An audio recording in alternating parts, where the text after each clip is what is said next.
Within 30 minutes of the attack on the World Trade Center, American Airlines Flight 77, carrying 10,000 gallons of fuel, was hijacked and crashed into the west side of the Pentagon at 345 miles per hour. The 58 passengers, 4 flight attendants, and both pilots were killed. The 2,600 people working near the impact site were left to fight for their lives. 125 of them died. While people were running away from this disaster, DC Fire and EMS personnel were running towards the flames. Hello, I'm Fire Chief Dennis Rubin of the Washington, D.C. Fire and EMS Department. Here in our nation's capital, the attack on the Pentagon demanded a call to action from DC Fire and EMS. This presentation honors those who served that day, our heroes helping America's heroes. Everyone who was alive and aware of what was going on that day can really remember the amount of immediate patriotism that was about. I equate it to our Pearl Harbor, our generation's Pearl Harbor. All of us as Americans, down to the core, were offended, shocked, dismayed that this would happen to us on our soil. Somebody attacked my country and I didn't know what was going on. And the people at the Pentagon, the officers in the Army and the Marine Corps, they didn't really know what was going on either. I think surreal would be a very good way of defining it. You couldn't believe that it was happening.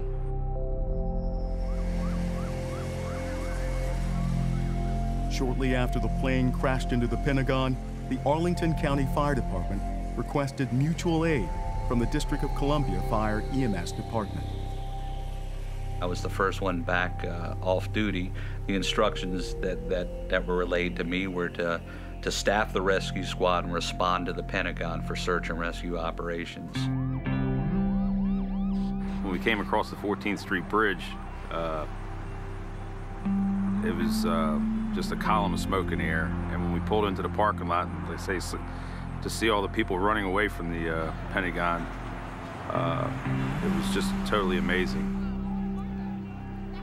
It was the biggest fire that I've ever witnessed and that I probably ever go to as far as structure-wise goes, and the loss of life. It looked like something out of that movie Saving Private Ryan, where they're blowing up buildings over in Europe and all the buildings were nothing but rubble. I was probably the most afraid I've ever been in a fire, but I wasn't afraid of the fire at that point. Since I was an incident commander, I was afraid of losing some of my people. We were in there climbing over top of stuff and trying to put the fire out. It was jet fuel that was burning, and it was all deep-seated. So, I mean, you knock it down, and it would just flare right back up again. I guess a lot of guys figured maybe we could just find one person inside who was still alive or needed our help. I guess that's probably what pushed everybody. Nobody really gave up. Everybody put forth their best effort to try to do what was necessary and try to preserve life. When one fireman goes into a burning building, the rest go in because we have a brother in there as well. It was probably closer to 4:30 that we actually saw our first victims that did not make it out of the Pentagon, employees.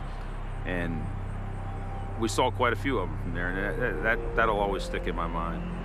Just the amount of people that were doing their regular routine every day at their desks or whatever, and that's the way it ended for them. The first responders from DC Fire and EMS were grateful for the opportunity to serve their country after the attack on September 11th. Thankfully, no firefighters at the Pentagon lost their lives. I love to feel that I'm out doing something and not ever asking for anything in return. You know, that's my reward. I was proud to be there. I probably would have been very upset with myself if I wasn't there. But at the same time, I wish it never happened. When you think about dedication, when you think about whether these people are going to be here for the citizens, not only of the District of Columbia, but the citizens of the United States, there's no doubt in my mind, because we mobilize like I've never seen this agency mobilize before. If the terrorists thought for even a second that it would rattle the psyche or backbone or capabilities of the fire and rescue service throughout the nation, they were obviously wrong. I think a lot of heroes were born that day, and I don't think anyone will ever forget that 343 New York City firefighters gave their lives.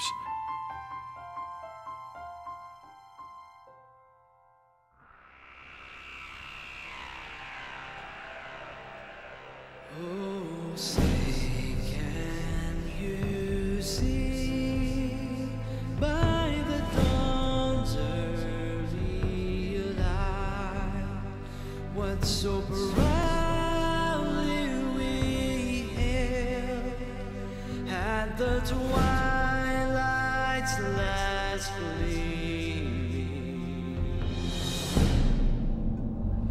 whose broad stripes and bright